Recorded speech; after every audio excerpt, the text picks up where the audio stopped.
Olá, esse é o quarto episódio do bloco Listening. No episódio anterior, a gente revisou as respostas da prova simulada da biblioteca. Se você ainda não assistiu, é só procurar na playlist. Esse metacurso tem duas playlists oficiais, uma em português e uma em inglês, onde você encontra todos os episódios que já foram publicados. A gente disse no episódio anterior que ia discutir mais 3 tipos de questão dessa prova no episódio seguinte, mas vamos ver só as questões de atitude do falante e função da fala, que pertencem à mesma categoria, compreensão pragmática. Pelo nome, pode parecer complicado, mas você vai ver que não é não. Você encontra informações detalhadas e dicas para responder esses tipos de questão nas páginas 25 a 27 do livro. Vamos começar! E aí? No episódio anterior, a gente falou que era importante prestar atenção no que as pessoas falam, porque elas conversam. E nos detalhes da conversa, para responder questões de conteúdo geral, propósito geral e detalhes. Nesse episódio, a gente vai ver 2 tipos de questão bem parecidos. Para responder esses tipos de questão, é necessário prestar atenção ao contexto, ou seja, a situação da conversa. Tipo assim, o que está acontecendo? Onde está acontecendo? A relação entre as pessoas que conversam, essas coisas. Além disso, a gente também precisa prestar atenção em aspectos que vão além do que é dito, como tom de voz, intenções e preferências dos falantes, e fazer deduções com base no que é dito. O bom é que em muitas dessas questões, a gente vai ouvir novamente a parte da gravação em que a pergunta se baseia, que geralmente é bem curta, então, a gente pode se concentrar só nesses aspectos. Como nessa última pergunta da conversa da biblioteca, lembra? What does the librarian mean when he says this? That is the idea. Em outras questões, vamos usar nossas anotações para encontrar a resposta. A gente vai treinar muito isso durante o curso.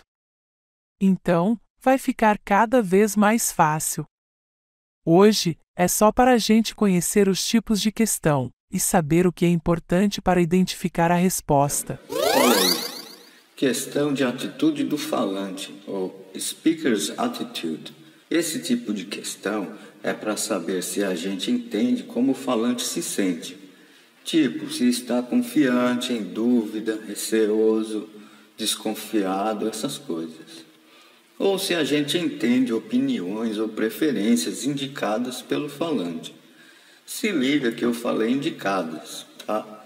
Porque esse lance de sentimento, opinião, preferência, principalmente em inglês, as pessoas não dizem diretamente, elas dão a entender. Mas a gente faz isso em português também, tipo dizer, não sei se isso é mesmo uma boa ideia, que significa, eu acho que é uma má ideia.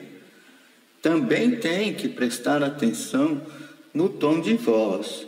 Tipo, se alguém diz, claro que eu acredito em você, com um tom desse irônico, a gente já sabe que a pessoa, na verdade, tem dúvida.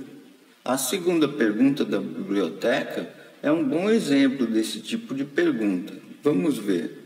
Why does the librarian mention the history section to the student? He wants to show where the copy machines are. He assumes that she will be interested in that section. The student asked for a book she was reading at her last school. Students wrongly assume that the literature books are there.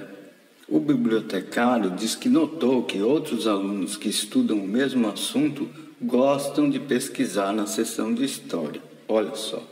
Okay, there we have the section for language, literature and the arts. And upstairs is the history section. I noticed that students who study your subject usually like to research there. Isso explica por que ele disse para o aluno onde é a seção de história, porque ele supõe que a aluna vai pesquisar lá. Mas ele não diz, I suppose you will be interested. Eu suponho que você vai se interessar. Ele explica por que ele supõe sem dizer que está supondo.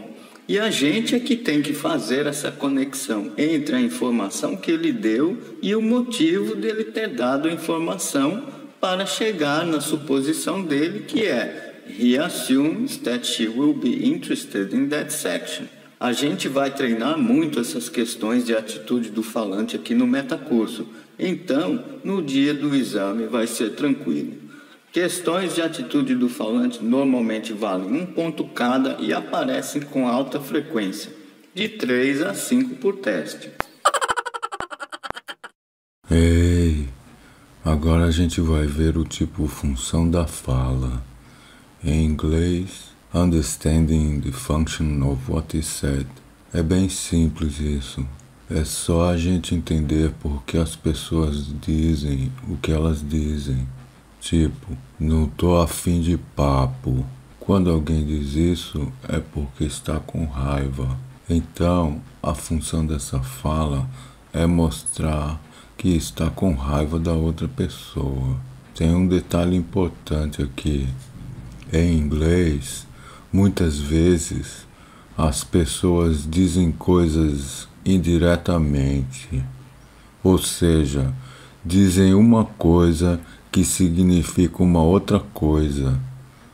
Parece meio confuso, mas na verdade não é não. Vamos ver um exemplo para a gente entender melhor. É muito comum em inglês que as pessoas mandem alguém fazer alguma coisa fazendo uma pergunta, ao invés de dar uma ordem. Porque eles acham que isso é uma maneira educada de mandar.